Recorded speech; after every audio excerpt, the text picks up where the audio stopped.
Yun, welcome back mga kasolid, no, sa ating munting channel, no.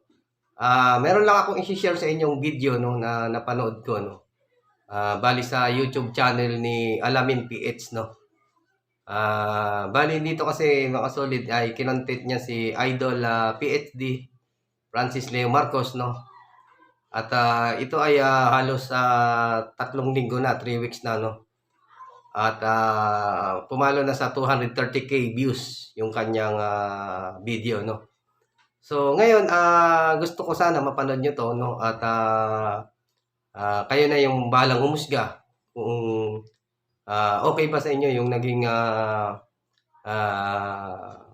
analysis dito ni Alamin PH, no, sa pag-content niya sa ating idol, no. So, kaya na pong bahalang humusga at kung ano yung inyong magiging comment, no. So, please watch till the end mga solid.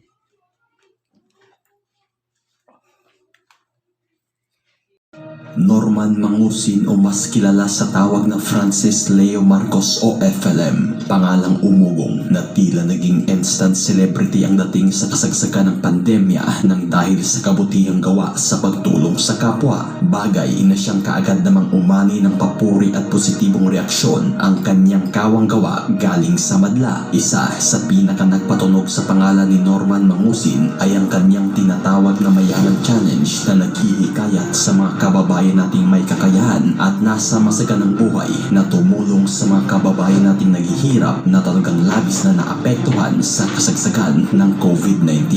Ngunit sa mismong unti-unting pagsibol ng pangalan ni FLM ay siyang kasabay ring naglabasa ng iba't ibang mga kontrobersiyang iniugnay sa kanya at kalaunan nga'y kumalat na lamang sa social media ang mga litrato ni FLM kung saan hemas rehas na ito'y matapos hulihin ng NBI Cybercrime Division. Ngunit paano nga ba humantong sa pagkakabilanggo ang isa sa tinuring na bayani ng mga mahirap sa kasagsagan ng pandemya? Kaya ngayon ay tatalakayin natin kung paano at sino nga ba ang personaheng si Norman Mangusin o FLM at totoo nga bang labas preso na siya.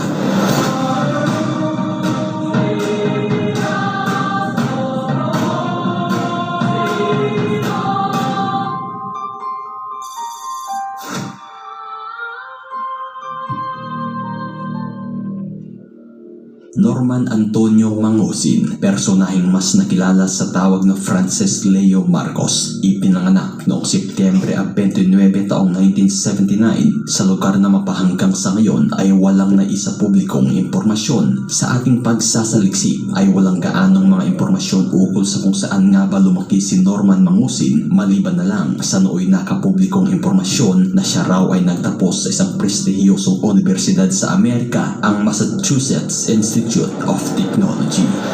Unang umugong sa publiko ang pangalan ni Francis Leo Marcos o FLM noong kasagsagan ng pandemya. Ito'y matapos mag-viral ang kanyang pamamahagi ng tulong sa daang-daang bilang ng mga kababayan nating labis na naapektuhan ng lockdown. Toni-toniladang bigas at mga pagkain ang kanyang ipinamahagi na siyang kaagad umani ng papuri galing sa mga netizens. Mas tumunog pa ang pangalan ni FLM ito'y matapos manguna sa kanyang tinatawag na Mayaman Challenge kung saan hinamon nito ang mga mayayamang pamilya na tumulong sa kapwa upang nang sa gayon ay maibsan man lang ang hirap ng mga kababayan nating kapuspalad na labis na naapektuhan ng lockdown dahil sa pandemya. Bagay na kaagad naman itong kinasahan ng iilang mga netizens at mga negosyanteng tao. Ngunit tila hindi rin lahat pumabor sa naging pamamaraan ng pagtulong ni FLM kung saan umani ito ng pambabatikos, kesyo hambog at for publicity lamang umano ang habol nito.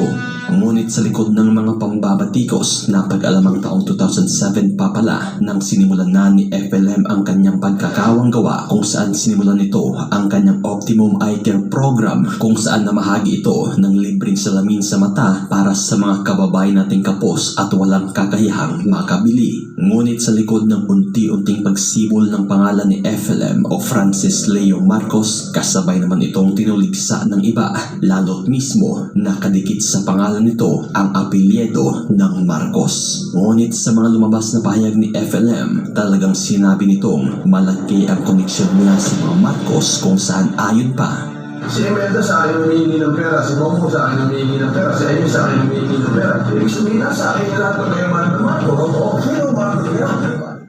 At nang dahil dito, ang tila ba'y marangal at bayani kong ituring ay kaagad napalitan ng pambabatikos ng marami. Bagay na dito na mas lalong nagsilabasan ang mga paratang kay FLM kung saan may mga kaso na pala itong nakabinbin at ang isang dokumento na galing mismo ng nooy First Lady Imelda Marcos kung saan pinaimbestigahan nito ang mga taong gumamit ng apelyido Marcos at isa nga sa mga nakalista nito ang pangalang Francis Leo Marcos.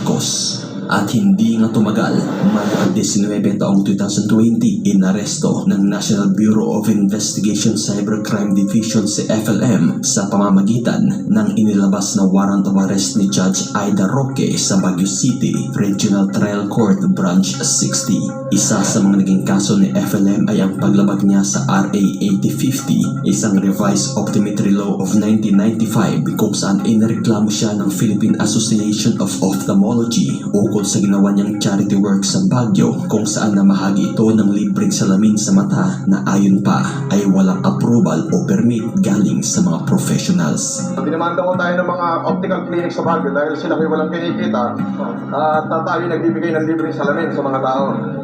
2010 pa ho yan. Bakit daw kayo minusuhan, sir? Ay, wala nga ho silang kinikita. Kung kaya't matapos ang pag-aresto, dito na napag-alaman ang mga nakabinbin na kaso ni FLM sa iba't ibang lugar kung saan sangkot ito sa iba't ibang human trafficking case, exploitation, staffa case at ang paglabag niya sa RA 9262 o violation for women's and children law. Bagay na dito na rin mas naalerto ng gusto ang mga otoridad ukol sa totoong pagkatao ni FLM at sa ginawang pag-imbestiga, lumabas na hindi pala FLM o Francis Leo Marcos ang tunay nitong pangalan, kundi siya ay si Norman Antonio Mangusin na anak ni na Gilbert Alejandro Mangusin at Remedios Antonio Mangusin. Bagay na kinumpirma rin ito ng mga totoong angkan ng Romualdez Marcos clan na ang pangalang Francis Leo Marcos ay walang totoong kaugnay o koneksyon sa kanila.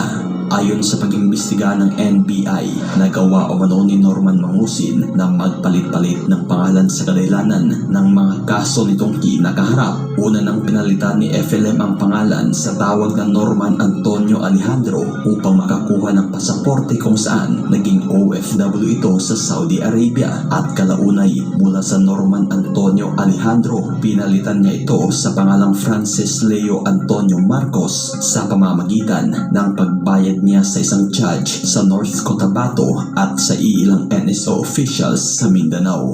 At mula sa mga puntong iyon ay dito na nagpanggap si Norman Mangusin bilang miyembro ng angkan ng mga Marcos kung saan nagawa nitong manghikayat ng iba't ibang businessman para umano makapang-scam ng milyones na pera gamit ang mga charitable institutions na pinapalikuran ni Norman Mangusin. At nang dahil dito, kaagad kinasuhan ng NBI si Norman Mangusin ng illegal use of alias, falsification of public documents at ang paglabag nito sa passport law kung saan napag-alaman na gumamit ito ng iba't ibang pasaporte sa magkaibang pangalan kagaya ng Francis Antonio, Francis Leo Marcos at Norman Mangusin. Bagay na talagang makikita rin ang tila ba marangyang buhay na mayroon si Norman Mangusin kung saan nakatira pa ito sa isang mamahaling subdivision ng Green Meadows sa Quezon City at maangasan nitong ipinapakita ang magarbo at mamahaling koleksyon ng mga sasakyan. Ngunit kalaunan, napag-alaman ring hindi pala kay Norman Mangusin ang mga ari-ariang ito kundi pagmamay-ari ng kanyang umano'y big boss na si Bernard Chong, isang Chinese businessman. Dito na rin kaagad ipinahinto ang iba't ibang pangalan ng mga foundation na pinagmamay-arian ni FLM, ngunit mariin niyang itinanggi ang koneksyon sa mga foundation na ito. At sa paggulong ng taon kung saan tuluyan na ngang nahemasreha si Norman Mangusin, talagang tumakbo ito sa politika noong 2022 election bilang senador, ngunit sadyang hindi ipinalad si Norman Mangusin at hindi nakapasok sa Magic 12. At kalaunan nga'y nag-plead ng guilty si Mangusin tungkol sa kaso nitong kinakaharap sa paggamit niya ng apelyedong Marcos at pinatawan ito ng 3 taon na pagkabilanggo. Bagay na inamin rin ni FLM na siya nga ang Norman Mangusin at ginamit niya itong pangalan noong kanyang kabataan. Hindi ko lang talaga ma-deny, sir, kasi yung Norman Mangusin, hanggang grade 5 ako gamit ko po yun. Gamit ko talaga, kaya hindi ko ma-deny. Talagang lumaki ako, tatay ko si Gilbert Mangusin.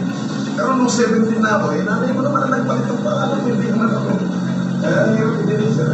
Pero Ngunit nitong huling yugto ng taong 2023 ay naibalita ngang tuluyan ng nakalaya si Norman Mangusin kung saan kalat sa social media ang ginawa nitong mga live video sa kanyang official Facebook page na may pangalan pa ring Francis Leo Marcos. Bagay na talagang mapapaisip ka na lang na sa likod ng mga kasong ipinataw sa kanya ukol sa paggamit niya ng mga peking pangalan at ang pagkabit niya sa apelyido ng Marcos ay talagang hindi ito umubra at hanggang sa ngayon, ito pa rin ang talagang ginamit na pangalan na tila pinaninindigan niya.